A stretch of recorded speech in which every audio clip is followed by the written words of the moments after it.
Halo teman-teman, pada kesempatan kali ini, kami dari kelompok 2 Stiva B 2017 akan mengajak teman-teman sekalian mengenal lebih jauh tentang diabetes mellitus. Apa itu diabetes mellitus? Jadi, diabetes mellitus adalah suatu keadaan yang ditandai dengan peningkatan kadar glukosa dalam darah atau hiperglikemia. Organ utama yang berperan penting dalam pengaturan kadar glukosa darah adalah pankreas. Pankreas memiliki dua sel yang mampu menghasilkan hormon, yaitu sel beta dan sel alfa. Hormon insulin dihasilkan oleh sel beta pankreas dengan cara mengubah glukosa menjadi energi. Diabetes mellitus terbagi atas dua tipe. Yang pertama yaitu diabetes mellitus tipe 1. Diabetes tipe 1 terjadi akibat adanya kerusakan pada sel beta pankreas yang menyebabkan penurunan jumlah insulin di pembuluh darah. Dengan menurunnya produksi insulin menyebabkan terjadinya peningkatan kadar glukosa dalam darah. Yang kedua adalah diabetes mellitus tipe 2. Diabetes mellitus tipe 2 terjadi akibat adanya gangguan sekresi insulin dan resistensi terhadap aksi insulin, sehingga pemanfaatan glukosa oleh jaringan terganggu dan membuat glukosa serta asam lemak bebas menumpuk dalam sirkulasi.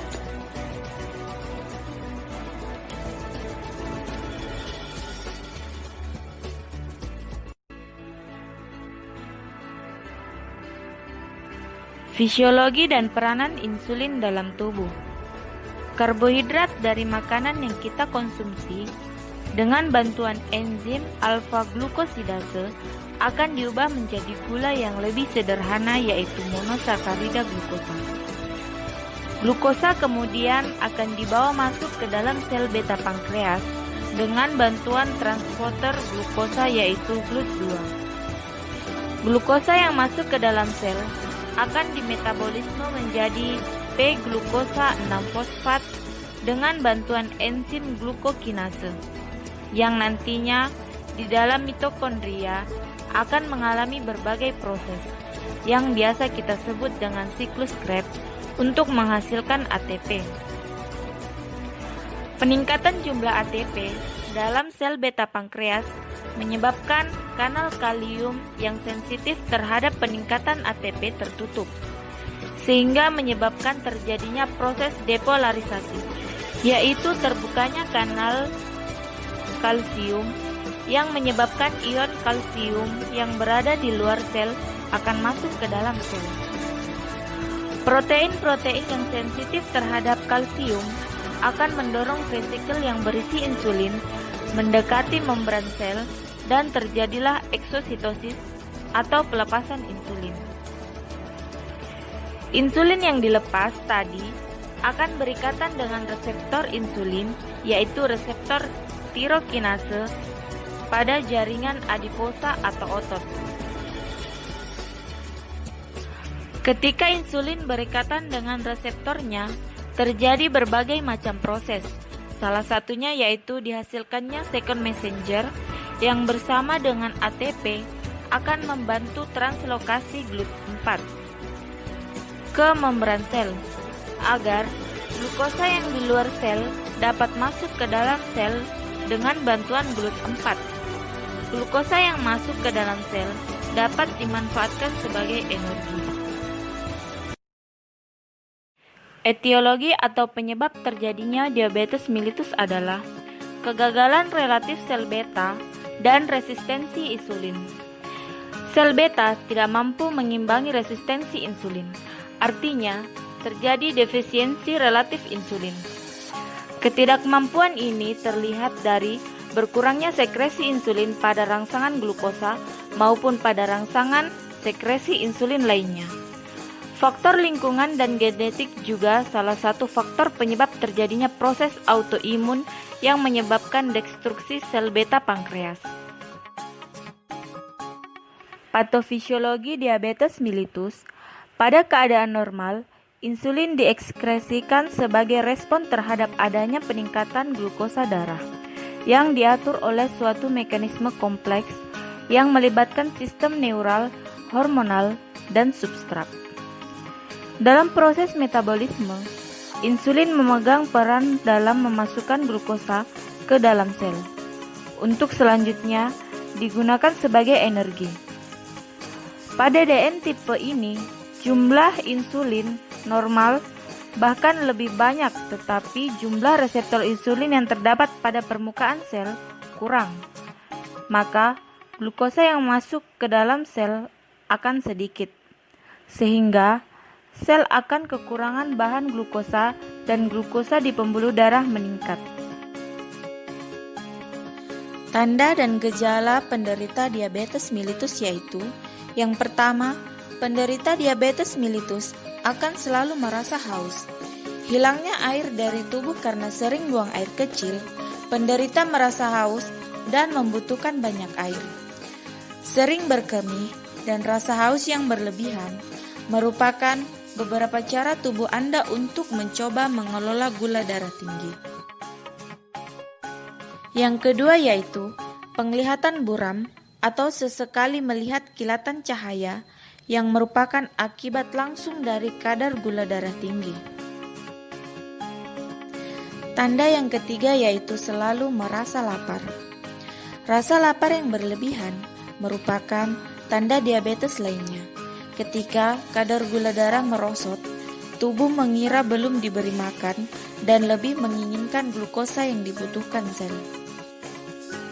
Tanda yang keempat adalah penderita diabetes mellitus akan sering buang air kecil, dikarenakan sel-sel di tubuh tidak mampu menyerap glukosa.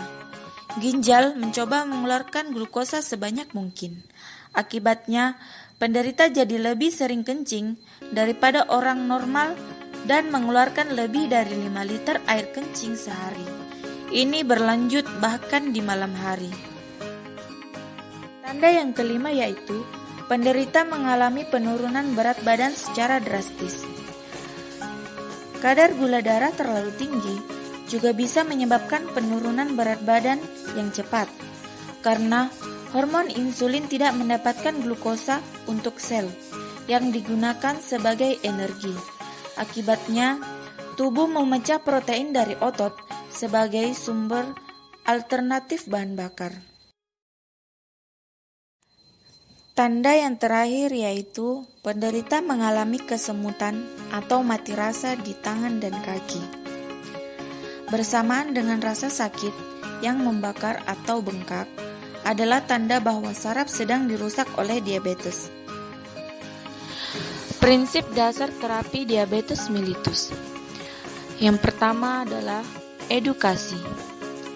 Pentingnya melakukan edukasi penggunaan obat DM secara aman dan teratur, misalnya melakukan perawatan kaki secara berkala dan ketika jalan harus menggunakan alas kaki. Yang kedua adalah perencanaan makan. Standar yang dianjurkan adalah makanan dengan komposisi seimbang dalam hal karbohidrat, protein, dan lemak sesuai dengan kecukupan gizi, baik yaitu karbohidrat 60-70%, protein 10-15%, dan lemak 20-25%. Yang ketiga adalah latihan jasmani. Latihan jasmani yang cukup dapat memperbaiki sensitivitas insulin, sehingga akan memperbaiki kendali glukosa, dan selain itu dapat pula menurunkan berat badan. Yang keempat adalah obat-obatan. Jika pasien telah menerapkan pengaturan makan dan latihan jasmani, namun sasaran kadar glukosa darah belum tercapai, dipertimbangkan penggunaan obat-obatan anti-diabetes oral sesuai indikasi dan dosis menurut petunjuk dokter. Golongan obat serta farmakogenetik dan farmakogenomik diabetes mellitus. Golongan obat yang pertama yaitu Golongan sulfonylurea. Obat golongan ini meningkatkan sekresi insulin oleh sel beta pankreas. Contoh obat yaitu gliclazid. Farmakogenetik dan farmakogenomik dari golongan obat ini yaitu 1. Gen KCNJ11. Pasien DM tipe 2 pada gen ini meningkatkan clinical efisiensi dari gliclazid. Varian gen ini memberikan respon yang lebih baik dibandingkan terapi insulin. Yang kedua yaitu gen TCF7L2. Nukleotida varian pada gen ini menyebabkan penurunan sekresi insulin sehingga menyebabkan terjadinya hiperglikemia. Yang ketiga yaitu CYP2C9 atau sitokrom P450-2C9. Adanya missense pada asam amino polimorfisme pada varian yang ditemukan secara signifikan berhubungan dengan penurunan metabolisme sulfonylurea pada pasien sehat. Golongan obat yang kedua yaitu golongan glinit. Obat golongan ini bekerja dengan cara meningkatkan sekresi insulin oleh sel beta pankreas. Contoh obat dari golongan ini adalah repaglinit dan nateglinit. Farmakogenetik dan farmakogenomik dari golongan obat glinit adalah yang pertama, polimorfisme SLC01B1 secara signifikan mempengaruhi farmakokinetika repaglinit. Varian genetik dari gen ini juga mempengaruhi farmakokinetik nateglinit. Yang kedua yaitu hal yang terkait tentang enzim CYP2C8. Individu yang mengalami mutasi, clearance-nya lebih baik dibandingkan individu dengan wild type genotip atau gen normal. Yang ketiga yaitu terkait dengan gen KCNJ11. SNP atau single nucleotide polymorphism pada gen ini memiliki regulasi buruk terhadap glukosa postprandial, dapat menyebabkan kematian. Golongan obat yang ketiga yaitu penghambat enzim DPP4 atau dipeptil peptidase 4. Menghambat kerja enzim DPP4 sehingga GLP1 atau glukose like peptide 1 tetap dalam konsentrasi yang tinggi dalam bentuk aktif sehingga meningkatkan sekresi insulin dan menekan sekresi glukagon. Sebagai contoh obat yaitu sitagliptin. Mutasi pada gen-gen yang mengkode enzim DPP4 memungkinkan terjadinya peningkatan atau penurunan afinitas dari obat terhadap targetnya, yaitu enzim DPP4. Golongan obat yang keempat yaitu biguanide. Obat golongan ini mengurangi produksi glukosa di hati dan memperbaiki ambilan glukosa. Contoh obat dari golongan ini adalah metformin. Farmakogenetik dan farmakogenomik obat golongan biguanide. Ada 5 protein yang dikode oleh gen tertentu. Yang pertama yaitu OCT1 atau Organication Transporter yang diekspresikan di sel hati. Yang kedua yaitu OCT2 yang diekspresikan di ginjal terkait dengan ekskresi. Yang ketiga yaitu OCT3 mengangkut metformin dari lumen usus ke sel-sel epitel. Yang keempat yaitu MET1, transporter umum yang diekspresikan metformin dalam empedu dan dimasukkan ke dalam urin, kemudian akan dibuang. Yang terakhir yaitu MET2 atau transporter umum. Yang kelima yaitu thiazolidinedione. Golongan ini memiliki efek menurunkan resistensi insulin dengan meningkatkan jumlah protein, sehingga meningkatkan ambilan glukosa. Contoh obatnya adalah pioglitazone. Golongan obat yang keenam adalah penghambat alfa-glukosidase. Alfa-glukosidase inhibitor menghambat enzim alfa-glukosidase agar polisakarida tidak dipecah menjadi bentuk monosakarida. Farmakogenetik dan farmakogenomik pada golongan ini terjadi mutasi pada gen yang mengkode alfa-glukosidase sehingga terjadi peningkatan atau penurunan afinitas dari obat terhadap targetnya. Contoh obatnya adalah acarbose.